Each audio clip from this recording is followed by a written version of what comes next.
ಭಾಳ ಸಮಯ ಆಯ್ತು ಮಾತಾಡ್ತೀನಿ ಬೇಕಾಷ್ಟು ಮಾತಾಡ್ತೀನಿ ಪೂಜೆ ರಾಮ ರಾಮ ರಾಮ ರಾಮ ರಾಮ ರಾಮ ರಾಮ ರಾಮ ರಾಮ ರಾಮ ರಾಮ ರಾಮ ರಾಮ ರಾಮ ಹ್ಯಾಪಿ ಹ್ಯಾಪಿ ನಿಂದ್ರು ಎಲ್ಲರಿಗೂ ಒಳ್ಳೆಯದಾಗಲಿ. ಈ ಕ್ಷೇತ್ರದಲ್ಲಿ ಒಂದು ಐತಿಹಾಸಿಕ ಸನ್ನಿವೇಶ ಇದು. ಹ್ಯಾಪಿ ಧೃತಿ ಓಡಿ ಬರ್ತಾವ.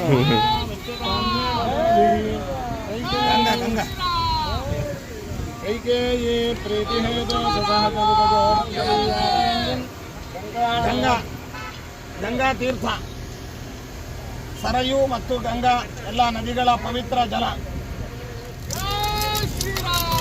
ಕೈಕೇಯಿ ಪ್ರೀತಿ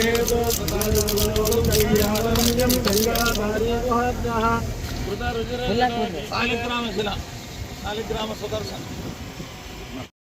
ಐತಿಹಾಸಿಕವಾದಂತಹ ಒಂದು ಘಟನೆ. ಸುಮಾರು 52 ಅಡಿ ಎತ್ತರದ ವೇದಿಕೆ ಮತ್ತು ರಾಮನ ವಿಗ್ರಹ ಸೇರಿ 52 ಅಡಿ ಎತ್ತರದಲ್ಲಿ ಭವ್ಯವಾದ ವಿರಾಟ್ ಶ್ರೀರಾಮನ ಮೂರ್ತಿಯನ್ನು ನಾಳೆ ದಿನ ಇಲ್ಲಿ ಸಾಂಕೇತಿಕವಾಗಿ ಪೂಜಿಸುವ ಮೂಲಕ ನಾವು ಸ್ಥಾಪಿಸ್ತಾ ಇದ್ದೇವೆ. ಇನ್ನೂ ಇದಕ್ಕೆ ಕಟ್ಟಡಗಳು ಇದೆಲ್ಲ ಇದರ ಜೊತೆಯಲ್ಲಿರುವಂತಹ ಗಾರ್ಡನ್ನು ಇನ್ನೊಂದು ಮತ್ತೆಲ್ಲ ಆಗಬೇಕಾಗಿದೆ.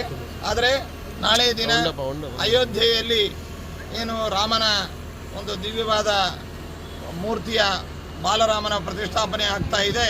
ಅದರ ಹಿನ್ನೆಲೆಯಲ್ಲಿ 22ನೇ ತಾರೀಕು ಇಲ್ಲಿ ಸಾಂಕೇತಿಕವಾದ ಪೂಜೆ, ಹೋಮ, ಪ್ರಾರ್ಥನೆ, ಭಜನೆ ಇವುಗಳನ್ನು ಮಾಡುವ ಮೂಲಕ ಮಂತ್ರಾಲಯದಲ್ಲಿ ಶ್ರೀರಾಮನ ಹನುಮದ್ವಾಹನ ಸಮೇತವಾದ ಶ್ರೀರಾಮನ ಉತ್ಸವವನ್ನು ಗ್ರಾಮದಲ್ಲಿ ಎಲ್ಲ ಕಡೆಯಲ್ಲಿಯೂ ಕೂಡ ಸಂಚರಿಸುವ ಮೂಲಕ ಎಲ್ಲ ಜಾತಿ ಮತ ಭಾಷೆಗಳಿಗೆ ಅತೀತವಾಗಿ ಎಲ್ಲ ಜನರ ಒಂದು ಸಮ್ಮಿಲನದಿಂದ ಉತ್ಸವ ಕಾರ್ಯಕ್ರಮವನ್ನು ಹಮ್ಮಿಕೊಂಡಿದ್ದೇವೆ. ಅದೇ ರೀತಿಯಾಗಿ ವಿಶೇಷ ಅನ್ನದಾನ ತದಿತರ ಕಾರ್ಯಕ್ರಮಗಳನ್ನು ಹಮ್ಮಿಕೊಂಡಿದ್ದೇವೆ. ಅದರ ಅಂಗವಾಗಿ ಬೆಂಗಳೂರಿನ ನಮ್ಮ ಶ್ರೀಮಠದ ಎಲ್ಲ ಭಕ್ತರು, ಕೃಷ್ಣಮೂರ್ತಿಗಳು, ಅದೇ ರೀತಿಯಾಗಿ ಹೈದರಾಬಾದಿನ ದ್ವಾರಕಾನಾಥ್ ಅವರು, ಹರೀಶ್ ಅವರು ಮತ್ತಿತರ ಸಂಗಡಿಗರು ಎಲ್ಲರ ಒಂದು ವಿಶೇಷವಾದ ಕೊಡುಗೆಯಾಗಿ ಪ್ರಯತ್ನವಾಗಿ ನಮ್ಮ ಕರ್ನಾಟಕದ ಹೆಮ್ಮೆಯ ಶಿಲ್ಪಿಗಳಾಗಿರ್ತಕ್ಕಂಥ ಗುಡಿಗಾರವರು ಅವರ ಸುಂದರವಾದ ಕೈಚಳಕದಿಂದ ದೇವರ ಒಂದು ಈ ಭವ್ಯವಾದ ಪ್ರತಿಮೆ ಅನ್ನುವಂಥದ್ದು ನಿರ್ಮಾಣವಾಗಿದೆ. ಅದನ್ನು ಇವತ್ತು ನಾವು ಸಾಂಕೇತಿಕವಾಗಿ ಇರಿಸ್ತಾ ಇದ್ದೇವೆ. 22ನೇ ತಾರೀಕು ಅದಕ್ಕೆ ಸಾಂಕೇತಿಕವಾದ ಪೂಜಾ ಕಾರ್ಯಕ್ರಮವನ್ನು ಮಾಡಿ ಎಲ್ಲರಿಗೆ ಅದನ್ನು ದರ್ಶನಕ್ಕೆ ಅವಕಾಶವನ್ನು ಕಲ್ಪಿಸ್ತಾ ಇದ್ದೇವೆ. ಶುಭಮಸ್ತು.